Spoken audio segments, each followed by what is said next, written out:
السلام علیکم ورحمۃ اللہ وبرکاتہ نحمده ونصلی علی رسوله الکریم اما بعد فاعوذ باللہ من الشیطان الرجیم بسم اللہ الرحمن الرحیم فصل لربک وانحر وقال النبی صلی اللہ علیہ وسلم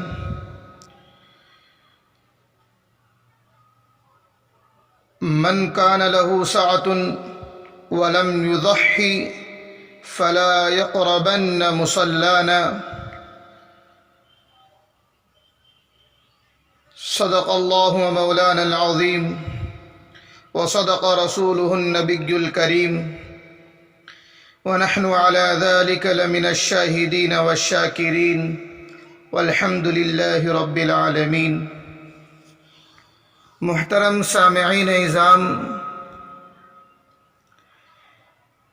جیسا کہ آپ سبھی کو معلوم ہے کہ ذی الحجہ کا ماہ محرم چل رہا ہے، جس کے اندر عبادات میں سے ایک اہم فریضہ ادا کیا جائے گا جو قربانی کے نام سے میں اور آپ جانتے ہیں۔ یقیناً قربانی ایک محترم بالشان عبادت ہے جس کے اندر مال و جان اور وقت تمام چیزیں اس کے اندر صرف ہوتی ہیں، یہاں تک کہ جانور کو جو پالا جاتا ہے اس کو چند دن کے لیے جو اپنے پاس رکھا جاتا ہے، جب اس کی جدائیگی کا وقت آتا ہے تو وہ جو محبت ہوتی ہے وہ خالص اللہ کے لیے اس کی جدائیگی کرتے ہیں۔ بہت ساری حیثیتوں سے قربانی ایک عظیم عبادت میں شمار ہوتی ہے۔ سب سے پہلے جیسا کہ پچھلی مجلسوں میں قربانی کی اہمیت اور قربانی کے فضائل پر گفتگو ہو چکی ہے، آج کی اس مجلس میں قربانی کے چند مسائل پر گفتگو ہوگی انشاءاللہ، اور امید ہے کہ آپ بغور سماعت فرمائیں گے۔ سب سے پہلے یہ ہے قربانی کس پر واجب ہوتی ہے اور اس کا کیا نصاب ہے۔ بہت سارے سوالات ہیں، قربانی کا نصاب کیا ہے اور وہ کس شخص پر واجب ہوتی ہے اور اس کے لیے کتنے دن ہیں اور اس کے لیے کس طرح کا جانور ہونا چاہیے، کس طرح کے جانور کے لیے کتنی عمر ہونا چاہیے اور وہ کن عیبوں سے پاک ہونا چاہیے۔ بہت سارے سوالات ہیں، انشاءاللہ مختصراً اس مجلس کے اندر ہم واضح انداز میں آپ لوگوں کے سامنے رکھیں گے۔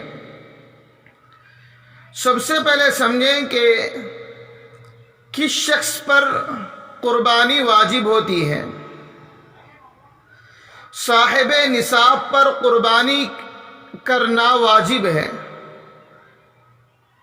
اس بارے میں قرآن شریف کی ایک آیت میں آپ کی خدمت میں رکھوں گا، فَصَلِّ لِرَبِّكَ وَانْحَرْ۔ آیت کا ترجمہ ہے آپ اپنے رب کی خوشنودی کے لیے نماز پڑھیں اور قربانی کریں۔ مشہور مفسر قاضی ثناء اللہ پانی پتی رحمۃ اللہ علیہ اس آیت کے تحت میں لکھتے ہیں، حضرت عکرمہ، حضرت عطا اور حضرت قتادہ رحمہم اللہ فرماتے ہیں فصلی لربک میں فصلی سے مراد عید کی نماز اور ونحر سے مراد قربانی ہے۔ اس سے ثابت ہوا کہ نماز عید اور قربانی واجب ہے۔ اچھا، بات یہ بتانا تھا کہ صاحب نصاب کون ہے؟ صاحب نصاب کس کو کہا جائے گا؟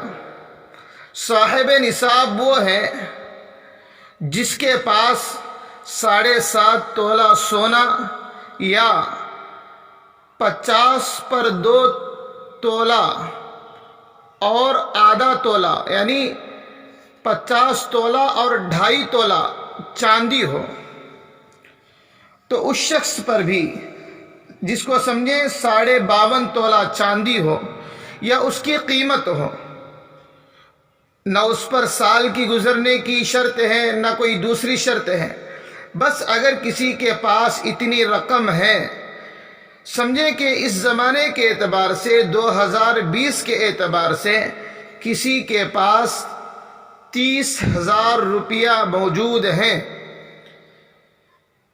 نہ اس کو پر کوئی قرض ہے نہ وہ کسی کی امانت ہے، وہ خاص اپنے جیب کے پیسے ہیں، وہ اسی کا مالک ہے، تو اس مالک پر صاحب نصاب ہونے کا حکم لگایا جائے گا اور اس پر قربانی واجب ہوگی۔ مختصراً یہ ہے کہ جس شخص کے پاس ان دنوں میں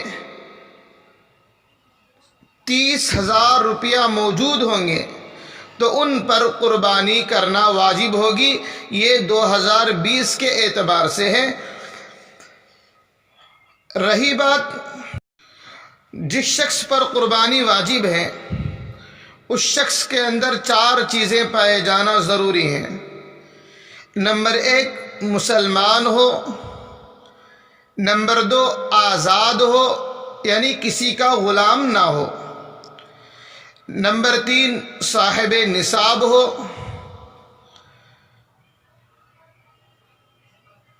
نمبر 4، مقیم ہو، مسافر نہ ہو۔ مسافر پر بھی قربانی واجب نہیں ہے۔ اچھا، قربانی کے جانور کیا کیا ہیں؟ قربانی کے جانور بھیڑ، بکری، گائے، بھینس، اونٹ، چاہے نر ہو یا مادہ ہو۔ بھیڑ، بکری، گائے، بھینس، اونٹ، چاہے نر ہو یا مادہ ہو، یہ تمام چیزیں قربانی کے اندر دی جا سکتی ہیں۔ بھینس کا بھی ذکر آ گیا ہے، اس کی دلیل بھی سن لیں۔ اجماع امت سے بات ثابت ہے، قربانی کے جانوروں میں بھینس بھی داخل ہے، کیونکہ یہ بھی گائے کی ایک قسم ہے، لہٰذا بھینس کی قربانی بھی جائز ہے۔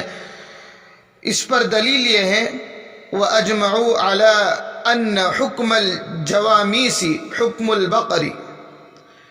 ائمہ حضرات کا اس بات پر اجماع ہے کہ بھینس کا حکم گائے والا ہے، یعنی اجماع امت سے بھی یہ بات ثابت ہے۔ اللہ اللہ اللہ اللہ